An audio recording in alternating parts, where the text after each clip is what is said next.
Fala família sem blim blim blim, estamos aqui hoje no segundo episódio da nossa série Formigas, esse animal incrível que nós estamos estudando. Essa série, como eu já falei no primeiro vídeo, se você não assistiu, tá aqui embaixo na descrição, você assiste lá o nosso primeiro vídeo da série. Essa série é baseada no livro do William Douglas e do Davi Lago, que se chama também Formigas.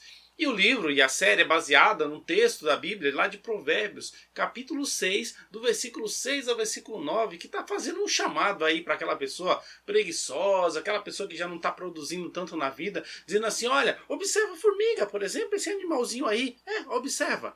Veja que ela trabalha sem chefe, sem supervisão, sem meta, mas ela trabalha, por quê? Porque ela ali, naquele momento da colheita, ela está ali fazendo a colheita dela, fazendo as provisões dela, guardando o mantimento para o período de escassez. Então até quando você vai ficar aí deitado, parado nesse sono? Então é isso que o texto está querendo dizer. E é um chamado, é uma coisa que provoca a gente a ter uma vida de mais atividade, a ter uma vida de produtividade. E aí a primeira pergunta que eu te faço é: por que você trabalha? Por que a gente trabalha? E aí o texto vai dizer que a formiga não é que ela trabalha por trabalhar. Você não vai ver aquele monte de formiga andando em fileirinha lá porque elas são alienadas, porque elas estão hipnotizadas, porque elas estão sob o efeito de alguma droga. Você também não vê nenhuma outra formiga batendo lá nas costas da formiguinha, obrigando elas a trabalhar. Então por que elas trabalham? Elas trabalham porque elas têm um propósito, existe uma razão para elas trabalharem. Elas trabalham pelo mantimento da família, lá do formigueiro, né? Do reino, como tem uma rainha, então do reino ali, daquelas formigas, elas ajuntam aquela comida porque o inverno chega e lá no inverno vai ser mais difícil, é um período de escassez. Então veja, existe propósito no que elas fazem. Às vezes a vida fica mais difícil, fica mais pesada, porque a gente não sabe direito por que a gente faz. Por que eu vou levantar todo dia cedo, vou trabalhar, sofrer, deitar no final do dia? Se eu não tiver um propósito, isso vai ser um fardo muito pesado. E é sobre isso que esse vídeo vai falar hoje. O propósito do trabalho. Por que você trabalha? Muitos acreditam que trabalham porque foi um castigo, né? Eu cheguei a mencionar isso no primeiro vídeo. Algumas pessoas acreditam que nós temos que trabalhar. Por quê? Porque quando Deus foi anunciar o castigo daquelas pessoas que pecaram lá no Jardim do Éden, quando ele vai falar com Adão, ele vai falar assim, olha, do suor do seu rosto, você vai ter que se sustentar do trabalho árduo, a terra que produz o mantimento também vai produzir a erva daninha e tal. Então muitas pessoas entendem que ali naquele momento Deus castigou a humanidade, obrigando ela a trabalhar e que antes do pecado eles ficavam de boa. Nada a ver. Não tem nada disso. Observe bem que antes de cometer lá a desobediência, Adão trabalhou e muito, gente. Imagina, ele teve que cuidar do jardim, administrar todo aquele jardim. Uma das atividades que a Bíblia até descreve que Adão fazia era nomear todos os animais, classificar aqueles animais. Isso dava trabalho. Então, de forma alguma, trabalhar é um castigo, né? Então, não é um castigo, não. Na verdade, é uma missão, é uma dádiva, é uma grande oportunidade que Deus dá da gente participar da obra dele, porque definitivamente Deus não precisa do nosso trabalho. Eu fico pensando assim, quando a gente vê uma criança pequena que quer ajudar o pai numa tarefa, e às vezes essa criança pequena, vamos imaginar que ela está ali varrendo o chão, ela vai varrer tudo torto, vai varrer tudo errado, mas o pai deixa aquela criança participar daquela atividade. Por quê? Porque ele tem prazer de estar com ela ali, de ensinar, de estar junto, mesmo que eventualmente ela faça alguma coisa errada. Então Deus tem um prazer de nos permitir participar da sua obra, mesmo que a gente não seja tudo. Sabe que você não é tudo que você acha que você é. Você não é uma pessoa perfeita no que você faz. Muitas pessoas acham que elas são assim o suprassumo da perfeição. Imagina, sempre tem alguém que vai fazer algo melhor do que você. Mas isso não é o mais importante. O mais importante é que a gente tem que entender que trabalhar é uma dádiva, é uma grande bênção que Deus nos dá. Outro motivo que as pessoas geralmente vão dizer que trabalham, vou dividir aqui. Elas vão falar que trabalham por dinheiro, mas na verdade A maior parte vai dizer que trabalha para pagar as dívidas, né? Então trabalha por dinheiro. Para que eu preciso do dinheiro? Para pagar as dívidas. Nós tivemos aqui a série anterior que falava sobre a parte financeira, falava sobre a vida de José do Egito e diversas lições que a gente toma na nossa vida financeira em relação a isso. Mas é importante a gente avaliar o seguinte: poxa, eu vou trabalhar todo dia, vou ficar o dia inteiro trabalhando, vou chegar em casa morto e cansado por dívidas que muitas vezes eu faço, que eu nem sei direito por que eu fiz.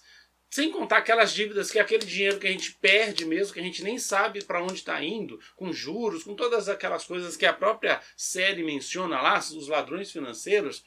Eu às vezes consumo coisas e contraio dívidas que não são dívidas plausíveis, não são dívidas que me motivam a trabalhar. É diferente quando, por exemplo, eu faço um financiamento habitacional ou quando estou financiando um bem. Então sim, isso é uma motivação, pagar dívida, mas eu acho que a vida é mais do que isso. Eu acho que trabalhar é mais do que simplesmente ir lá, contrair dívida, trabalhar, pagar, depois contrair outra dívida, pagar. Tem um monte de juros nisso, né? A dívida é um fardo, a dívida não é algo agradável. Às vezes aquilo que você comprou com a dívida passou. Já foi, você nem lembra mais com o que você gastou, mas a dívida continua sendo um fardo e sendo um peso para que você trabalhe, para que você aguente algumas situações no seu trabalho. Você não vai nem poder falar nada porque eu tenho uma dívida para pagar. Então a gente precisa avaliar muito essa questão. Eu entendo que trabalhar para pagar uma dívida não é o melhor propósito para o trabalho. Eu acredito que não foi para isso que Deus planejou, não.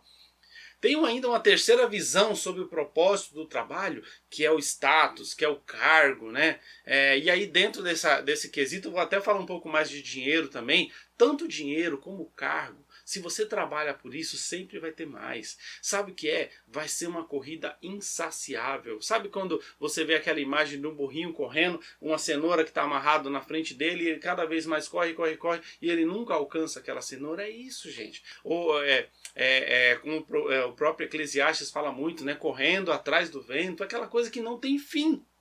Então, quanto mais dinheiro você tem, mais dinheiro você vai poder ter.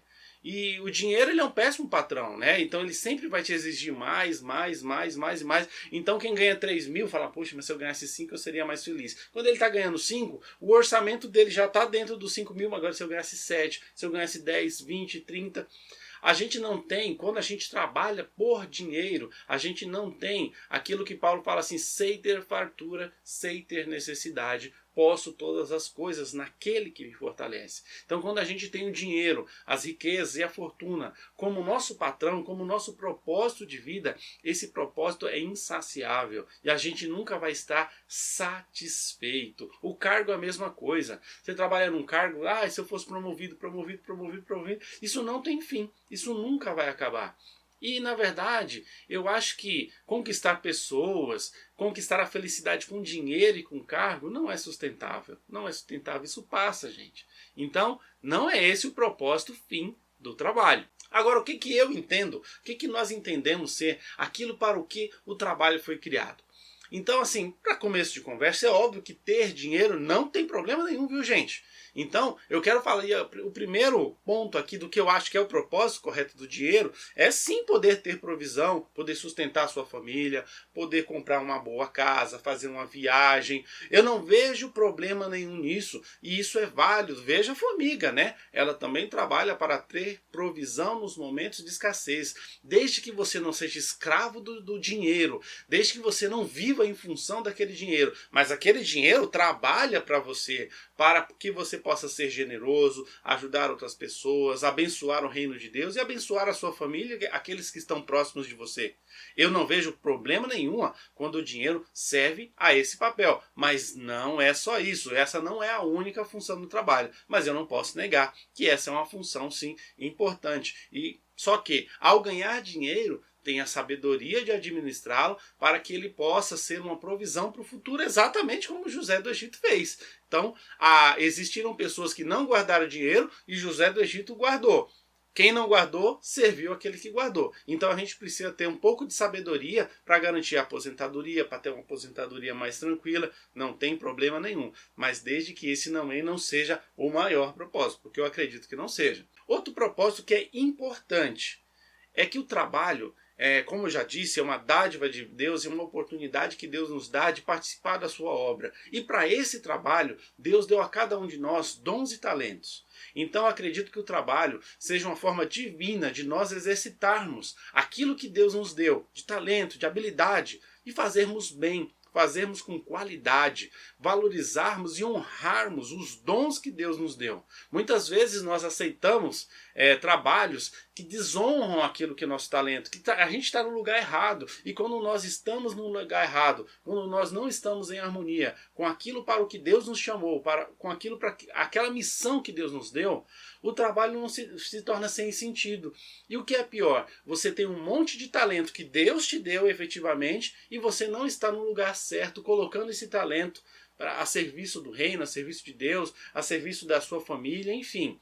Então, avalie se você realmente hoje trabalha naquilo para o que Deus te chamou, para aquele talento que Deus te deu. Se você talvez está infeliz, talvez seja simplesmente porque você está no lugar errado. Se você se programar uma transição de carreira, fazer isso de maneira organizada, eu tenho certeza que você vai passar a ter mais propósito, ter mais objetivo no trabalho. E apesar de ser cansativo, porque trabalho sempre vai ser cansativo, ele não vai ser um fardo. Ele vai ser algo que ao final daquilo que você faz, você vai ter prazer e felicidade no que você fez. Mas para mim, eu acredito que eu posso resumir tudo isso quando a Bíblia fala assim, tudo que você fizer, quer comais, quer bebais, quer qualquer coisa que vocês façam como se vocês estivessem fazendo para Deus. Eu aqui não estou querendo ser espiritualista, simplesmente religioso e dizer que quando você estiver no trabalho é como se você estivesse num culto da igreja. Não, não é isso que eu estou querendo dizer, não. O culto da igreja é um momento de celebração lá. Agora, quando a gente está trabalhando, a gente também está cultuando a Deus, com o nosso talento, com o nosso dom, fazendo bem feito. Eu tenho um chefe que talvez não seja tão bacana comigo, que talvez não valorize os meus talentos, e aí eu posso ter duas atitudes. Eu posso simplesmente ser ocioso e fazer um protesto, trabalhando menos, trabalhando mal, para ser mandado embora. Isso não é digno, sabe por quê? Porque em última análise, aquilo que a gente faz no nosso trabalho demonstra quem nós somos e a quem nós servimos. A nossa vida, ela é para a glória de Deus. Os homens vão ver as nossas boas obras e vão glorificar ao nosso Pai que está no céu. Está escrito lá em Mateus. A Bíblia também vai dizer em Mateus que se você buscar primeiro o reino de Deus e a sua justiça, as outras coisas serão acrescentadas. O que isso quer dizer? Vamos traduzir isso daí? Quer dizer que se você for um bom empregado, se você chegar no horário, se você fizer um bom trabalho, não é o trabalho do sonho? Ok, mas se eu te dei uma vassoura para você varrer, você vai ser o melhor faxineiro que tiver ali. Vou me estacionar ali, vou ficar deitado como preguiçoso? Não, o provérbio está falando que não, que eu não tenho que ficar parado. Eu vou buscar me evoluir, eu vou buscar crescer. Mas enquanto aquilo estiver na minha mão para fazer, eu vou fazer bem feito. Porque aquela foi uma oportunidade que Deus está me dando de exercitar o meu trabalho, aprender alguma coisa com aquela experiência. As pessoas vão observar e vão ter você como uma pessoa competente, uma pessoa responsável. E isso é digno de um filho de Deus. E eu vou te falar uma coisa. As estatísticas dizem que aqueles cristãos verdadeiros, ou aquelas pessoas que realmente trabalham como se estivessem trabalhando para Deus, elas se dão melhor no trabalho, elas são reconhecidas. Pode ser que demore. José do Egito levou 2 anos para ser reconhecido da função de interpretar sonhos. Mas o dia dele chegou e o seu também vai chegar. Trabalhe como se você estivesse trabalhando para Deus. Trabalhe para que você chegue no final do dia e você tenha orgulho e você fale como Deus falou lá no Jardim do Éden. Olha, muito bom isso que eu fiz. Tenha isso porque isso vai te dar prazer e o teu trabalho vai ter propósito. Mas isso que eu faço não é bom, não é interessante. Ok. Faça alguma coisa para mudar esse cenário. Estude, busque uma formação, se movimente. Mas enquanto aquele trabalho estiver te dando sustento, estiver levando dinheiro para sua casa, então honre a Deus através do seu talento. Exercite aquilo que você sabe fazer de melhor, porque eu tenho certeza que as demais coisas, uma promoção, uma nova carreira, uma nova formação, elas vão surgir como consequência de um trabalho digno de um servo de Deus. Inclusive, você pode até ter mais dinheiro sim, para ter uma vida mais confortável, porque Deus não nos criou para uma vida de escassez. Isso é uma grande mentira.